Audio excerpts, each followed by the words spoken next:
Taking on Freo on the weekend, second bottom I think they are. So how do you get the girls up and about for this one? Yeah, well, it's an interesting ladder at the moment. Yeah, certainly Fremantle aren't where they traditionally sit in the pecking order, but their form last week against Melbourne was really good, and clearly Melbourne, one of the top teams this season.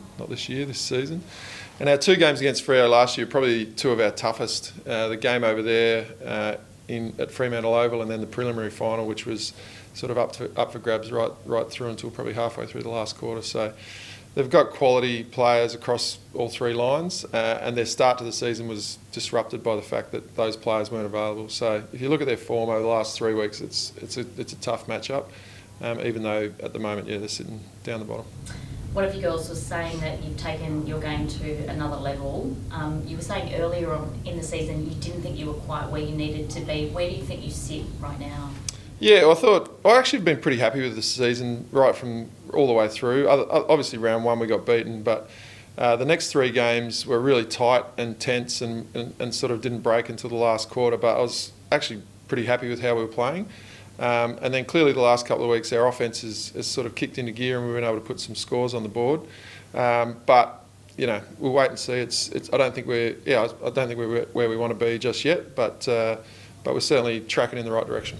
What do you think needs to change for you, Doc? Well, I think ultimately our contest over the last 2 weeks has just been at a really high level, and therefore both those games have sort of been played in our front half.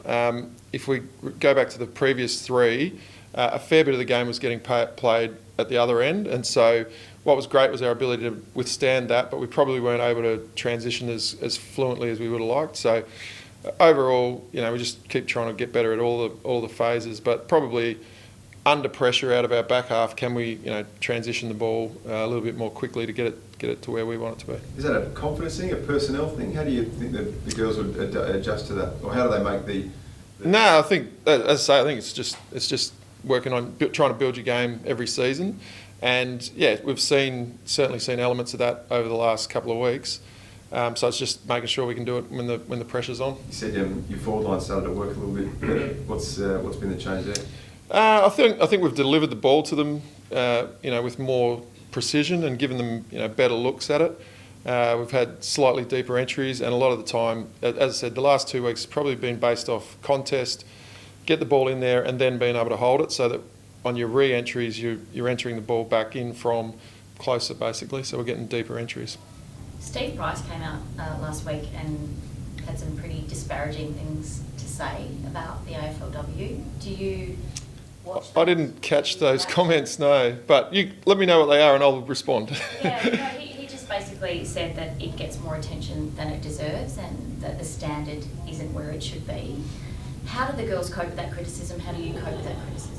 Well, I cope with it by not being aware of it, so not interacting with comments that aren't particularly well informed is always not a bad option. But what I'd observe is if you've been involved, as I have now, for 4 seasons, what you'll notice is the trajectory of the game is unbelievable in terms of it's exponentially improving each season, and people just love the contest. People love the joy with which the players play, and so there are other elements than pure skill in terms of putting on a product. But if we just look at it in pure skill, it's an exceptionally improving product, and it's getting better and better. So for anyone that's out there wondering whether they should have a look, if Steve can encourage them to get involved and have a look just to check it out, even from a negative point of view, I think they'll be pleasantly surprised. What does it serve? What purpose does it serve? I mean, it seems like the AFLW attracts a disproportionate amount of criticism for the product, like you say, that it actually is. Do the players get affected by that, Doc? Not to my knowledge. As I say, I haven't seen anyone make any comment of that about what an external commentator's raising. Basically, we're just getting on with the job, enjoying what we're doing, loving what we're doing, and I think even last weekend's game, 20,000 people, Adelaide Oval, amazing atmosphere. If people don't want to be involved in that, well, that's their choice. If you do want to be, get on board. It's great fun. It's something to be really enjoy being part of. I agree. Selection news? Oh, What are yeah. your So, thanks for asking. No, we're really excited to announce that we'll have another debutant this week. So Keely Custerman will play her first game for the footy club. She's, part of that under-18 winning team from the championships last year. She's trained the house down with us, and she's going to bring speed and enthusiasm. And we're really excited to see what Keely's going to bring to the table. Where was the gap for her to come in? She forced someone out? Yeah, so we had, out of last weekend's game, obviously we had Mackenzie, who went down with the ACL. She'll have her surgery today and begin that sort of 9 to 12 month process. So we also had a suspension, and we've got another player who's away for personal reasons. So the opportunity presented, and she's well deserving of taking that opportunity.